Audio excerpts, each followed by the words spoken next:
சரி, கர்த்தருடைய பரிசுத்த நாமத்துக்கு மகிமை உண்டாகட்டும். போன வாரத்தில் நம்ம இயேசுவின் பிறப்பு முன் அறிவிக்கப்பட்டது. இயேசு இந்த பூமிக்கு வரும் பொழுது சந்தோஷம் வந்தது, ஈசாக்கு இந்த பூமிக்கு வரும்பொழுது சந்தோஷம் வந்தது. மூணாவது கர்த்தருடைய பரிசுத்த நாமத்துக்கு மகிமை உண்டாகட்டும். பெற்றோரிடத்திலே முன் அறிவிக்கப்பட்டு பிறந்தவர்கள் ரெண்டு பேரும் அப்பாவுக்கு நேச குமாரர்களாக இருந்தார்கள் அப்படின்னு சொல்லி நம்ம போன வாரத்தில் நம்ம மெசேஜ் பார்த்தோம். அதனுடைய கண்டினியூஷன் இந்த வாரத்தில் இயேசுவும் ஈசாக்கும் பகுதி 2 அப்படின்ற மாதிரி இந்த வாரத்தில் தொடர்ந்ததை உங்களோடு கூட நான் பகிர்ந்து கொள்ள விரும்புகிறேன். கர்த்தருடைய பரிசுத்த நாமத்துக்கு மகிமை உண்டாகட்டும். சகரியா புஸ்தகம் 9ஆம் அதிகாரம் 9வது வசனத்தை ஒன்று வாசிக்க கேட்போம். சகரியா 9:9. சீயோன் குமாரத்தியே மிகவும் களிக்கூறு, எருசலேம் குமாரத்தியே கெம்பீரி, இதோ உன் ராஜா உன்னிடத்தில் வருகிறார், அவர் நீதியுள்ளவரும் ரட்சிக்கிறவரும் தாழ்மையுள்ளவரும் கழுதையின் மேலும் கழுதை குட்டியாகிய மரியின் மேலும் ஏறி வருகிறவருமாய் இருக்கிறார் என்று சொல்லப்படுகிறது. கர்த்தருடைய பரிசுத்த நாமத்துக்கு மகிமை உண்டாகட்டும். இங்கு சொல்லப்படுகிறது, சீயோன் குமாரத்தியே நீ எப்படி பாடு, கெம்பீரித்து பாடு, கெம்பீரி.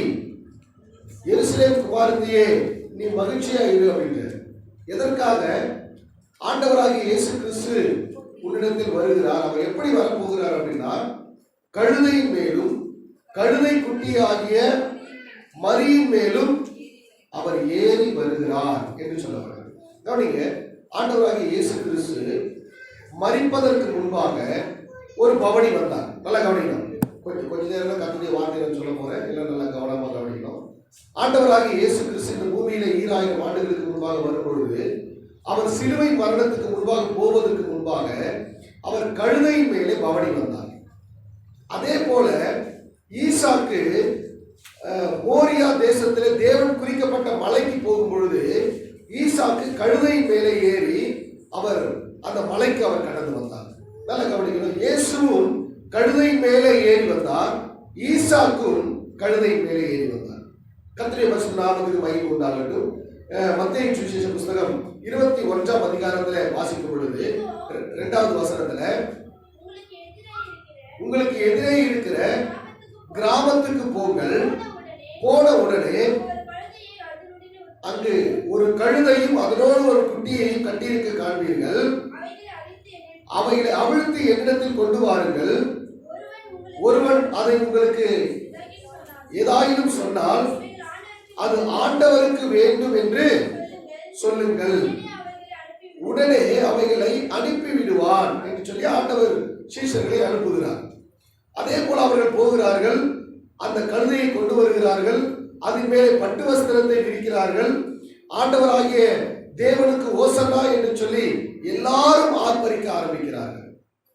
அருமையான கர்த்தருடைய பிள்ளைகளே, இதே போல ஆதியாகமத்தின் புத்தகம் 22ஆம் அதிகாரம் 3வது வசனத்திலே வாசிக்கும் பொழுது ஈசாக்கை அவருடைய தகப்பனார் கழுதையின் மேலே கொண்டு வருவதை நாம் பார்க்கிறோம். வாசிப்போம். ஆபிரகாம் அதிகாலையில் எழுந்து தன் கழுதையின் மேல் சேதம் கட்டி வேலைக்காரர் 2 பேரையும் தன் குமாரன் ஈசாக்கையும் கூட்டிக் கொண்டு போதுமா. அப்போ கர்த்தருடைய பரிசுத்த நாமத்துக்கு மகிமை உண்டாகட்டும். அப்போ இங்க வாசிக்கிறோம், ஈசாக்கு கழுதையின் மேல சேதம் வைத்து ஈசாக்கை கொண்டு வருகிறார். இப்போ ஆபிரகாம் அப்பா எதுக்காக கொண்டு போறாரு? ஈசாக்க பலி செலுத்துவதற்காக கொண்டு போறாரு. எது மேல வச்சு? கழுதை மேல வச்சு. இப்ப இங்க பிதாவாகிய தேவன் இயேசு கிறிஸ்துவை கழுதை மேல வச்சு எங்க கொண்டு போறாரு? பலி செலுத்தும்படியாக கொண்டு போக போகிறார். நல்லா கவனிக்கணும். கர்த்தருடைய பரிசுத்த நாமத்துக்கு மகிமை உண்டாகட்டும். ஆண்டவரை யாரெல்லாம் சுமக்கிறார்களோ அவர்களுக்கெல்லாம் ஒரு விசேஷ கிருபையை கர்த்தர் தரார். அல்லேலூயா. நீ நானும் ஆண்டவரை சுமக்கிற கழுதை. சில பேர் சொல்லுவாங்க, கழுதை அப்படின்னா கழுதுனோட என்ன பண்ணுவோம்? கோபம். என்ன போய் என்ன பண்ணாங்க, கழுதுன்னு சொல்லிட்டாங்க அப்படின்னு. உண்மையாலுமே நம்ம எல்லாம் இயேசுவை சுமக்கிற கழுதையாமா. அல்லேலூயா. எல்லா கழுதைக்கும் கனம் கிடைச்சதா? எல்லா கழுதைக்கும் மதிப்பு கிடைச்சதுன்னா இல்லை. எல்லாமே பொதி சுமப்பதற்காக பயன்படும் கழுது. ஆனா நம்ம இயேசுவை சுமக்கிறதுக்காக பயன்படும். எத்தனை பேர் ஆமென்? அல்லேலூயா, அல்லேலூயா. யாரெல்லாம் இயேசுவை சுமக்கிறாங்களோ அவங்களுக்கு என்ன கிடைக்கும்னா பட்டு வஸ்திரம் கிடைக்கும். அல்லேலூயா. யாரெல்லாம் இயேசுவை சுமக்கிறார்களோ அவர்களுக்கு எல்லாம் வழியில மரக்கிளைகளை என்ன செஞ்சாங்க? அந்த கழுதைக்கு போட்டாங்க. அப்ப கவனிங்க, இயேசுவை சுமந்தது ஒரு கழுதை, ஈசாக்கை சுமந்தது ஒரு கழுதை. நாமும் இயேசுவை சுமக்கும்படியாக நாம் மாற வேண்டும். அல்லேலூயா. கர்த்தருடைய பரிசுத்த நாமத்துக்கு மகிமை உண்டாகட்டும். அருமையான கர்த்தருடைய பிள்ளைகளை, நம்முடைய வாழ்க்கையில நம் இயேசுவை சுமக்கிறவர்களாய் மாற வேண்டும். அது மாத்திரமல்ல, அவர்கள் ஈசாக்கை கழுதை சுமந்து கொண்டு போனது, ஈசாக்கு மரத்தை சுமந்து கொண்டு போனார். அதே போல ஆண்டவராகிய இயேசு கிறிஸ்துவை கழுதை சுமந்து கொண்டு போனது. ஆண்டவர் ஒரு வாரம் கழிச்சு இயேசு சிலுவை மரத்தை சுமந்து கொண்டு எங்க போனார்? மேல போனார். கவனிங்க, கர்த்தருடைய பரிசுத்த நாமத்துக்கு மகிமை உண்டாகட்டும். வேதத்துல யோவான் சுவிசேஷ புஸ்தகம் 19ஆம் அதிகாரம் 17ஆவது வசனத்துல வாசிக்கும் பொழுது, யோவான் 19:17 அவர் தன்னுடைய சிலுவையை சுமந்து கொண்டு எபிரேய பாஷையிலே கொல்கதா என்று சொல்லப்படும் கபாலஸ்தலம் என்கின்ற இடத்திற்கு புறப்பட்டு போனார். நல்லா கவனிக்கணும். இங்கு ஆண்டவராகிய இயேசு கிறிஸ்து சிலுவையை சுமந்து கொண்டு அவர் கொல்கதா மலை மேலே ஏறினார். அதுக்கு கபாலஸ்தலம் என்று பெயர். அதாவது கொல்கதா அப்படின்னா மண்டை ஓடும் பேர். அதுக்கு என்ன பேரு? அந்த மலையை பார்த்தா, தூரத்துல இருந்து பார்த்தா அந்த மலை எப்படி இருக்குன்னா மண்டை ஓடு மாதிரி இருக்கும். எப்படி இருக்கும்? மண்டை ஓடு மாதிரி இருக்கும். அப்ப கவனிங்க, இந்த மலை மேல ஆண்டவராக இயேசு கிறிஸ்து அவர் சிலுவை சுமந்து, சிலுவை மரணத்தை சுமந்து அவர் போனார். இதே போல ஆதியாகமத்தின் புத்தகம் 22ஆம் அதிகாரம் 6ஆம் வசனத்துல பார்க்கும் பொழுது, ஆபிரகாம் தகன பலிக்கு கட்டைகளை எடுத்து தன் குமாரனாகிய ஈசாக்கின் மேல் வைத்து போதும். அல்லேலூயா. அப்ப ஈசாக்கின் மேல என்ன வைச்சார்? அப்பா கட்டைகளை வச்சார். இங்க பிதாவாகிய தேவன் குமாரனாகிய இயேசுவின் மேல என்ன வச்சாருங்க? சிலுவை மரத்தை வச்சார். அதுவும் மரம், இதுவும் மரம். அல்லேலூயா, அல்லேலூயா. நான் உங்களுக்கு ஒரு செய்தியை சொல்லியிருக்கிறேன். மரத்தில் வந்த பாவத்தை போக்க இயேசு மரத்தை சுமந்தார். எப்படி பாவம் வந்தது உலகத்துக்குள்ள? மரத்தின் மூலமா வந்தது. பாவம் எப்படி வந்தது உலகத்துல? மரத்தின் மூலமா வந்தது. என்ன மரம் அது? என்ன மரம்? நன்மை தீமை அறியத்தக்க மரம்.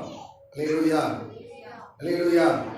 அப்ப நன்மை தீமை அறியத்தக்க மரத்தினாலே இந்த உலகத்துல பாவம் வந்தது. அதை பறிச்சு சாப்பிட்டாங்க. சாப்பிட்டதுனால உள்ள ஆயிடுச்சுங்க பாவம். இப்ப இந்த மரத்தை இயேசு சுமந்து கொண்டு போறார். இப்ப ஆண்டவர் சொல்றாரு, என்னுடைய சரீரம் உங்களுக்கு நான் தரேன் அப்படின்றாரு. என்னுடைய ரத்தத்தை உங்களுக்கு தரேன். அதாவது சிலுவை மரத்துக்கு இயேசு போறார். போறதுக்கு முன்னாடி ஆண்டவர் சொல்றாரு, எல்லா சீஷர்களும் எல்லாரும் பந்தி இருக்கிறாங்க. பந்தி இருக்கும் பொழுது அவர் அப்பத்தை பிட்டு சொல்றாரு, இதை வாங்கி புசியுங்கள், இது உங்களுக்காக பிற்கப்படுகிற என்னுடைய சரீரம் என்று சொன்னார். அவர் அந்தபடியே பாத்திரத்தை எடுத்து சொன்னார், இதை வாங்கி பானம் பண்ணுங்கள், இது உங்களுக்காக சிந்தப்படுகிற என்னுடைய ரத்தம் என்று சொல்லி ஒரு புதிய உடன்படிக்கை ஏற்படுத்துகிறார். மத்தேயு புஸ்தகம் 26ஆம் அதிகாரம் 26, 27 வசனம், 27, 28 வசனங்களிலே நாம் வாசிக்கிறோம். கர்த்தருடைய பரிசுத்த நாமத்துக்கு மகிமை உண்டாகும். அப்ப பாருங்க, மரத்திலே தொங்கின அந்த பழத்தை அவர்கள் சாப்பிட்டதுனாலே, ஆதாம் ஏவாள் சாப்பிட்டதுனாலே அவர்களுக்குள்ள பாவம் வந்தது. இப்ப இந்த மரத்துல தொங்குற இயேசுவினுடைய ரத்தத்தையும் சரீரத்தையும் சாப்பிடுறவங்களுக்கு என்ன வருது? பரிசுத்தம். அல்லேலூயா. அந்த மரத்திலேயும் சாறு இருந்தது, பிளஸ் செதை இருந்தது. இந்த மரத்துல தொங்குற இயேசுவுக்கும் சாறு இருக்குது, செதை இருக்கு. இதை சாப்பிட்றவங்களுக்கு என்ன உண்டாகும்? பரிசுத்தம் உண்டாகும். அல்லேலூயா. அதுக்குதான் ஒவ்வொரு மாசமும் நம்ம திருவிழா என்ன பண்றோம்? நம்ம சாதாரண பிரெட்டு திராட்சை ரசம் தான். ஆனா நம்ம எப்ப ஜெபம் பண்றோமோ அப்பவே அது அவருடைய சரீரமாக, அவருடைய ரத்தமாக என்ன பண்றது? மாற்றப்படுகிறது. அப்ப ஆண்டவராகிய இயேசு கிறிஸ்துவும் சிலுவையை சுமந்து கொண்டு அவர் கொல்கதா மலைக்கு போனார். இங்கு ஈசாக்கு கட்டைகளை சுமந்து கொண்டு மோரியா தேசத்திலே தேவன் குறித்த மலைக்கு அவர் கடந்து போனார். அருமையான கர்த்தருடைய பிள்ளைகளை, ஆண்டவராகிய இயேசு கிறிஸ்து உன்னை என்னை பார்த்து சொல்றாரு, நீங்களும் ஆண்டவருடைய சிலுவை சுமந்து, உங்களுடைய சிலுவை சுமந்து நீங்க ஆண்டவர்கிட்ட போகணும். மார்க் 16ஆம் அதிகாரம் 24வது வசனத்துல வாசிக்கும் பொழுது, மார்க் 16:24, அப்பொழுது அவரை சிலுவையில் அறைந்தார்கள். மத்தேயு 16:24 வாசிக்கும். அப்பொழுது இயேசு தம்முடைய சீஷர்களை நோக்கி, ஒருவன் என்னை பின்பற்றி வர விரும்பினால் அவன் தன்னைத்தான் வெறுத்து தன் சிலுவை எடுத்துக்கொண்டு என்னை பின்பற்ற கடவன். அப்ப ஆண்டவராக இயேசு சொன்னார், ஒருவன் என்னை பின்பற்றி வர விரும்பினால். நம்ம எல்லாம் விருப்பம் இருக்குதா இல்லையா இயேசுவை பின்பற்ற? எத்தனை பேருக்கு விருப்பம் இருக்குது? ஒரே சொல்லுவோம், ஐயா நான் இயேசுவை பின்பற்ற விரும்புறேன் ஐயான்ற ஒரே சொல்லுவோம். உள்ளதான் சத்தமா? உள்ளதான் சத்தமா? ஆமே. பாருங்க, கர்த்தரை பாருங்க, இயேசுவை பின்பற்ற விரும்பினான். அப்போ இயேசுவை பின்பற்றணும்னு விருப்பம் இருக்கணும். இயேசுவை பின்பற்ற. அப்ப இயேசு எப்படி போனார்? சிலுவை மரத்துல சிலுவை சுமந்து கொண்டு எங்க போனாருங்க? மலை மேல போனார். அப்ப இயேசுவை நான் பின்பற்றுகிறேன். சில நேரத்துல நம்ம வாழ்க்கையில சில உபத்திரங்கள், பாடுகள், வேதனைகள் வரும். சில பேர் என்கிட்ட கேட்பாங்க, ஐயா நல்லா ஜெபம் பண்றாங்க, ஆனா அவங்க வாழ்க்கையில என்ன வருது? பயங்கர போராட்டம் வருது. ஐயா நல்லா ஜெபம் பண்றாங்க, ஆனா அவங்க வாழ்க்கையில பல விதமான பிரச்சனை வருது. ஏன் வருது அப்படின்வாங்க. சில பேர் என்ன பண்றாங்கன்னா, ஐயா இவங்கெல்லாம் ஆண்டவர் அறிவே இல்லை, ஆனா அவங்களாம் எப்படி இருக்கிறாங்க? நல்லா இருக்கிறாங்க ஐயா, நல்லா செழிப்பா இருக்கிறாங்க, அவங்களுக்கு எந்த ஒரு குறையும் இல்லை, நல்லா சாப்பிட இருக்குது, நல்லா உடுத்து இருக்குது, எல்லாமே நல்லா இருக்கு. ஆனா கர்த்தரை ஆராதிக்கிற பிள்ளைங்க தான் எப்படி இருக்கிறாங்க? ரொம்ப கஷ்டப்படுறாங்க, ரொம்ப பாடுபடுறாங்க, ரொம்ப பிரச்சனையா இருக்கிறாங்க. எதனால அந்த மாதிரி இருக்கு? எதனால ஆண்டவர் அந்த மாதிரி வைக்கிறாரு? அதாவது ஆண்டவர் சொல்றாரு, பூமியில நீதிமானுக்கு சரி கட்டப்படும். பூமியில நீதிமானுக்கு என்ன பண்ணுமா? நீங்க எல்லாம் பரலோகத்துக்கு சொந்தக்காரர். நீங்க எல்லாம் யாரு? அதாவது கர்த்தருடைய பரிசுத்த நாமத்துக்கு மகிமை உண்டாகட்டும். கர்த்தர் உங்களை பரலோகத்துக்கு நியமிச்சதுனால அதுக்கு உங்களை தகுதிப்படுத்துறதுக்காக சிலது உங்களை புடமிடுவார். நல்லா கவனிக்கணும். உங்களை புடமிடும் பொழுது நீங்க சோர்ந்து போக கூடாது. இப்ப தங்கம் பூமியிலிருந்து வெட்டி எடுக்கப்படும் பொழுது அது மண்ணோடு கூட கலந்துருக்கும். அதை என்ன பண்ணுவாங்க? தனியா பிரிச்சு எடுப்பாங்க. பிரிச்சு எடுக்கும் போது தங்கம் சந்தோஷப்படும், பரவாயில்ல நான் மண்ணை விட்டு நான் என்ன பண்ணிட்டேன், தனியா வந்துட்டேன். ஆனா அடுத்தது அதுக்கு என்னன்னா, உலைக்காலத்துல போட்டு காய வைப்பாங்க. உலைக்காலத்துல போட்டு அதை அப்படி உருக்குவாங்க. அப்ப உருக்கும் போது தங்கம் என்னன்னு சொல்லுவோம், நான் மண்ணில் இருந்திருந்தாலுமே நல்லா இருந்திருப்பேன், என்னை கொண்டு வந்து எப்படி உருக்குறாங்க? உலைக்காலத்துல போட்டு என்னை காய்ச்சி வறுத்து எடுக்கிறாங்களே, கஷ்டப்படும், ரொம்ப துக்கப்படும். அதுக்கப்புறம் அது தட்டானால் அடிக்கப்பட்டு ஒரு கம்பலாகவோ ஒரு ஜிமிக்கியாகவோ அல்லது வேறு ஏதோ ஒரு பொருளாக வந்து அப்படி ஷோகேஸில் வைக்கும்போது இதனுடைய விலை 40,000 50,000 போது, அடேப்பா இவ்வளவு விலை கொடுக்குற அளவுக்கு எனக்கு வேலை இருக்குன்றத ஆண்டவர் என்ன உருக்கின பிறகு தான் தெரிஞ்சது. நான் சந்தோஷப்படும். அல்லேலூயா. ஒரு நாள் வரப்போகுது, உங்களை எல்லாம் ஷோகேஸில் வைக்கிற நாள். அல்லேலூயா. உருக்கிறத பார்த்து நீ கஷ்டப்படாத, உன்னை ஆண்டவர் உயர்த்துகிற ஒரு நாள் வரப்போகுது. அல்லேலூயா.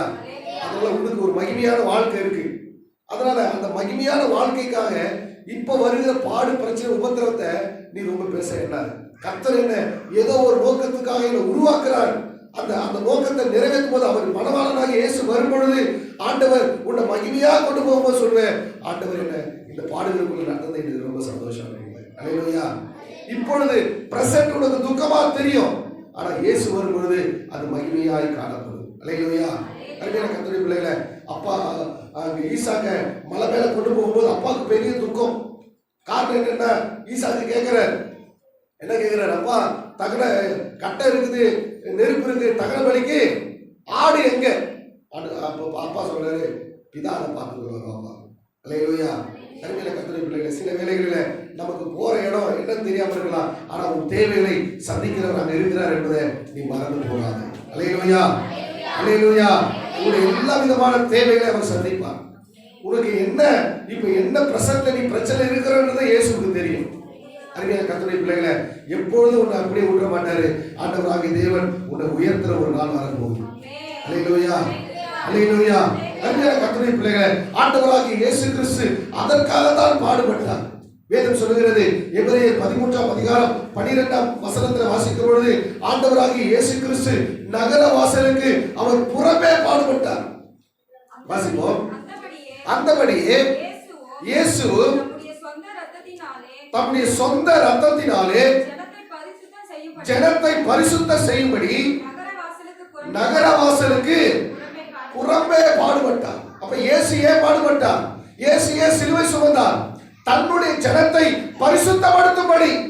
அருமையான கர்த்தருடைய பிள்ளைகளே, உன்னை என்னை பரிசுத்தப்படுத்தி அந்த மகிமையான இடத்துக்கு கொண்டு போகும்படியாக இயேசு சிலுவை மரணத்தை ஆண்டவராகிய தேவன் விரும்பி ஏற்றுக்கொண்டார்.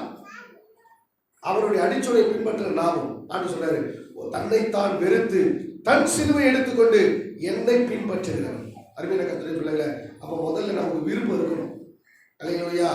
ஆண்டவர் எந்த பாதையில நடத்தினாலும் அது என் நன்மைக்காக தான் இருக்குன்றதை நம்ம என்ன பண்ணோம், நினைக்கணும். சில பேர் என்ன பண்றாங்க தெரியுங்களா, ஒரு சின்ன பிரச்சனை வந்தோடனே பாப்பா ஏசு வானம், ஏன் அவருக்கு உண்டா கஷ்டமா வருது, அவருக்கு உண்டான வருது கஷ்டமா வருது. இந்த கஷ்டம் மகிமையை ஆண்டவர் கொண்டு போறதுக்காக சில நமக்கு அனுமதிப்பாங்க. அல்லேலூயா. அருமையான கர்த்தருடைய பிள்ளைகளே, வேதம் சொல்லுகிறது, ஆண்டவராகிய இயேசு கிறிஸ்து அவர் நமக்காக அவர் அடிக்கப்பட்டார். கொலோசியர் 2ஆம் அதிகாரம் 14-15 வசனங்களிலே வாசிக்கும் பொழுது, அவர் சிலுவையின் மேலே வெற்றி சேர்ந்தார். வாசிப்போம். நமக்கு எதிரடையாகவும் கட்டளைகளால் நமக்கு விரோதமாக இருந்த கையெழுத்தை குலைத்து அதை நடுவில் இராதபடிக்கு எடுத்து சிலுவையின் மேல் ஆணி அடித்து துரைத்தனங்களையும் அதிகாரங்களையும் உரிந்து கொண்டு வெளியரங்கமான கோலமாகி அவைகளின் மேல் சிலுவையிலே இயேசு வெற்றி சிறந்தார். அல்லேலூயா. நமக்கு எதிரடையாக இருந்த கையெழுத்தை அவர் குலைத்து விட்டார். அதாவது பிசாசு என்ன செஞ்சா அப்படின்னா, நீங்க எல்லாம் நரகத்துக்கு போக வேண்டியது அப்படின்னு சொல்லி டிசைன் பண்ணி வச்சிருந்தான். ஆனா ஆண்டவர் அந்த கையெழுத்து என்ன பண்ணாங்க, ஆண்டவர் குலைச்சிட்டாரு.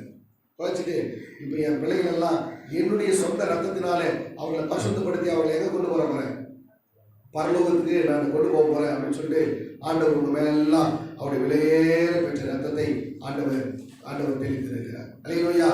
அப்ப கவனிங்க, கர்த்தருடைய பரிசுத்த நாமத்துக்கு மகிமை உண்டாகட்டும். ஆண்டவராகிய இயேசு கிறிஸ்து அவர் ஆணிகளாலே அடிக்கப்பட்டார்.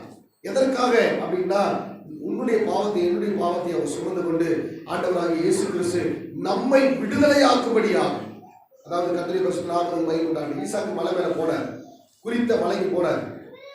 அங்க கட்டையின் மேல் அடுக்கப்பட்டார். அடுக்கப்பட்டோட கத்தியத்து ஓங்கும் போது மேல வானத்திலிருந்து ஒரு சத்தம் உண்டாச்சு, உன் பிள்ளையான மேல் உன் கையை போடாது, அவனுக்கு தீங்கு ஒன்று செய்யாது. அப்போ அங்கிருந்து அவன் விடுவிக்கப்படுகிறான். அருமையான கர்த்தருடைய பிள்ளைகளை, உன்னை எண்ணெய் கர்த்தர் அப்படியாக அவர் தன்னுடைய மரணத்தை ஏற்றுக்கொண்டு உன்னை எண்ணெய் ஆண்டவர் விடுவிச்சிருக்கிறார். அல்லேலூயா. இருக்கிறதுலயே கடைசி சத்துரு யாருன்னா மரணம் தான். இருக்கிறதுலயே கடைசி சத்துரு மரணம். இன்னைக்கு உலகத்துல மரண பயம் இல்லாத மனுஷனே இல்லை. மரண பயம். ஆனா ஆண்டவர் சொல்றாரு, அந்த மரணத்திலிருந்து அவர் ஜெயிச்சதுனால உன்னை என்னை ஜெயிக்க அவர் உதவி பண்ண வரலாம். அல்லேலூயா, அல்லேலூயா. அப்போ அவர் பலியாக எதற்காக ஒப்பு கொடுக்கப்பட்டார் அப்படின்னா, கர்த்தருடைய பரிசுத்த நாமத்துக்கு மகிமை உண்டாகட்டும். ஆண்டவராகிய தேவன் நம்மோடு கூட இருந்து நம்ம இன்னும் பரலோக ராஜ்யத்துக்கு தகுதிப்படுத்தும்படியாக வேதத்துல கர்த்தருடைய பரிசுத்த நாமத்துக்கு மகிமை உண்டாகட்டும். பிதாவாகிய தேவன் குமாரனாகிய இயேசுவை பலியாக ஒப்பு கொடுத்தார். ரோமர் 3ஆம் அதிகாரம் 26வது வசனத்திலேயும் 1 யோவான் 4ஆம் அதிகாரம் 10வது வசனத்தில் வாசிக்கும் பொழுது, கிறிஸ்து இயேசுவை பற்றும் இரத்தத்தினால் உண்டாகும் விசுவாசத்தினாலே கிருபாதார பலியாக அவரையே ஏற்படுத்தினார். அப்ப பிதாவாகிய தேவன் குமாரனாகிய இயேசுவை எப்படி ஏற்படுத்தினார்? கிருபாதார பலியாக ஏற்படுத்தினார். பிதாவாகிய தேவன் நம்மேல வைத்த அன்பின் நிமித்தமாய் தன்னுடைய குமாரனை இந்த பூமியிலே அவர் பலியாக அவர் செலுத்தப்பட்டார். அல்லேலூயா. அதே போல நம்முடைய வாழ்க்கையில கர்த்தருடைய பரிசுத்த நாமத்துக்கு மகிமை உண்டாகட்டும். ஈசாக்கையும் தன்னுடைய பிதாவாகிய ஆபிரகாம் பலியாக ஒப்பு கொடுத்தார். எபிரேயர் 11ஆம் அதிகாரம் 17வது வசனத்தை வாசிக்கும் பொழுது, எபிரேயர் 11:17, மேலும் விசுவாசத்தினாலே ஆபிரகாம் தான் சோதிக்கப்பட்ட போது ஈசாக்கை பலியாக என்ன பண்ணாரு? ஒப்பு கொடுத்தார். அப்ப பிதாவாகிய தேவன் குமாரனாகிய இயேசுவை பலியாக ஒப்பு கொடுத்தார். இங்கு மோரியா தேசத்துல ஆபிரகாம் தன்னுடைய பிள்ளைய பலியாக ஒப்பு கொடுக்கிறது தானே ஒப்பு கொடுத்தார். அல்லேலூயா. அருமையான கர்த்தருடைய பிள்ளைகளை, வேதத்துல வாசிக்கும் பொழுது ஆண்டவராகிய தேவன் தன்னையே பலியாக அவர் முன்வந்து ஒப்பு கொடுத்தார். எபேசியர் 5ஆம் அதிகாரம் 2வது வசனத்துல வாசிக்கும் பொழுது, எபேசியர் 5:2, கிறிஸ்து நமக்காக தம்மை தேவனுக்கு சுகந்த வாசனையாக காணிக்கையாகவும் பலியாகவும் ஒப்பு கொடுத்து நம்மில் அன்பு கூர்ந்தது போல நீங்களே அன்பிலே நடந்து கொள்ளுங்கள். அப்ப பாருங்க, இங்கு குமாரனாகிய தேவனை பிதாவாகிய தேவன் பலியாக ஒப்பு கொடுத்தார். அங்கு மோரியா தேசத்துல அங்கு ஈசாக்கை பலியாக ஒப்பு கொடுக்கிறார். ஆதியாகமம் 22:13 நாம் வாசிக்கிறோம். பலி தகன பலியாக பலியிட்டான் என்று சொல்லி நாம் வாசிக்கிறோம். பாருங்க, ஆண்டவராகிய தேவன் பலியாக ஒப்பு கொடுத்தது போல திரும்ப என்ன பண்றாங்க? பாவனையாக எடுத்துக்கொண்டார். எபிரேயர் 11ஆம் அதிகாரம் 19வது வசனத்துல வாசிக்கும் பொழுது, எபிரேயர் 11:19 வாசிப்போம்.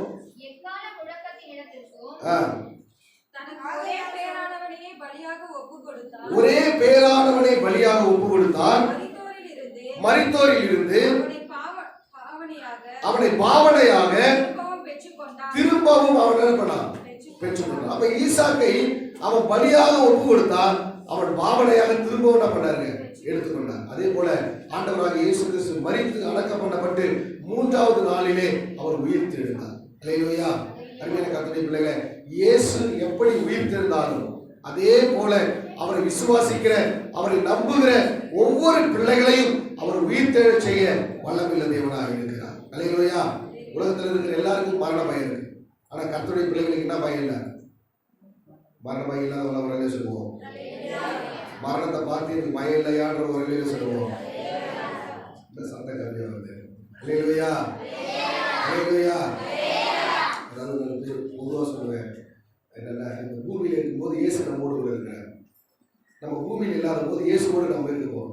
எப்படி இருந்தாலும் நான் அங்கே தான் இருப்பேன், இயேசுவோடு கூட தான் இருப்போம். அதனால மரணத்தை பார்த்து நம்ம சவால் பண்ணணும். அல்லேலூயா. மரணமே உன் கூர் எங்கே, பாதாளமே உன் ஜெயம் எங்கே. அப்போ மரணத்தை பார்த்து சவால் பண்ணணும். அருமையான கர்த்தருடைய பிள்ளைகளே, மத்திய 28ஆம் அதிகாரத்தில் 6:7 வாசி 28:6-7 வாசிக்கிறோம். அவர் இங்கே இல்லை, தாம் சொன்னபடியே உயிர் தெழுந்தார். இயேசு எப்படி இருந்தாரு? தாம் சொன்னபடியே அவர் உயிர் தெழுந்தார். இயேசு எப்படி உயிர் தெழுந்தாரோ அதே போல அவரை ஆராதிக்கிற, அவரை நம்புகிற ஒவ்வொரு பிள்ளைகளையும் அவர் உயிரடை செய்ய வல்லமையுள்ளவராக இருக்கிறார். அல்லேலூயா. அப்போஸ்தலர் 3ஆம் அதிகாரம் 15வது வசனத்துல வாசிக்கும் பொழுது, அப்போஸ்தலர் 3:15 வாசிப்போம். ஜீவாதிபதியை கொலை செய்தீர்கள், அவரை தேவன் மரித்தோரில் இருந்து எழுப்பினார், அதற்கு நாங்கள் சாட்சிகளாய் இருக்கிறோம். அப்ப அப்போஸ்தலர் சொல்றாங்க, ஜீவாதிபதி நீங்க என்ன பண்ணீங்க? கொலை செய்தீர்கள். ஆனா அவரை மரித்தோரில் இருந்து பிதாவாகிய தேவன் என்ன பண்ணாரு? உயிரினை வழிச்சார். அப்ப அதுக்கு நாங்கெல்லாம் சாட்சிகள். இயேசு உயிரோடு இருக்கிறாரா? ஆமென். சத்தமா அவர்களே சொல்லுவோம். இயேசு உங்களோடு இருக்கிறாரா? அல்லேலூயா. உயிர் தெழுந்த இயேசு எங்கேயும் போல அவர் நம்ம கூட தான் இருக்கிறார். அல்லேலூயா. அருமையான கர்த்தருடைய பிள்ளைகளே, ஆண்டவராகிய தேவன் நம்மை ஆண்டவர் உயிரடைய செய்ய வல்லமையுள்ளவராக இருக்கிறார். யோவான் 11:25 சொல்லுது, நானே உயிர் தெழுதலும் ஜீவனுமாய் இருக்கிறேன், என்னை விசுவாசிக்கிறவன் மரித்தாலும் பிழைப்பான், உயிரோடு இருக்கிறவன் மரியாமலும் இருப்பான் என்று சொல்கிறார். அருமையான கர்த்தருடைய பிள்ளைகளே, ஆண்டவராகிய இயேசு கிறிஸ்து உயிர் தெழுதலும் ஜீவனுமாய் இருக்கிறார். ரோமர் 6ஆம் அதிகாரம் 5வது வசனம், கடைசி ஒரு வசனத்தை வாசித்து முடிப்போம். ரோமர் 6:5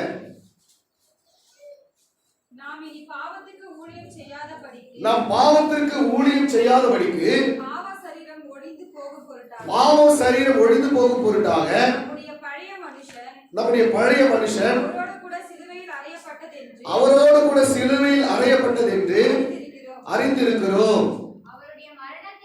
அவருடைய மரணத்தின் சாயலில் நாம் இணைக்கப்பட்டவரானால் அவருடைய உயிர்த்தெழுதலின் சாயலில் நாம் இணைக்கப்பட்டிருப்போம். ரொம்ப அருமையா சொன்னாங்க. அவருடைய மரணத்தின் சாயலிலே நாம் இணைக்கப்பட்டிருப்போமானால் அவருடைய உயிர்த்தெழுதலின் சாயலிலே நாம் இணைக்கப்படுவோம். அல்லேலூயா. அப்ப பாருங்க, நம்ம மரணத்தை நம்ம நினைவு கூறுவோம். இப்ப நம்ம திருவிருந்து எடுக்க போறோம்.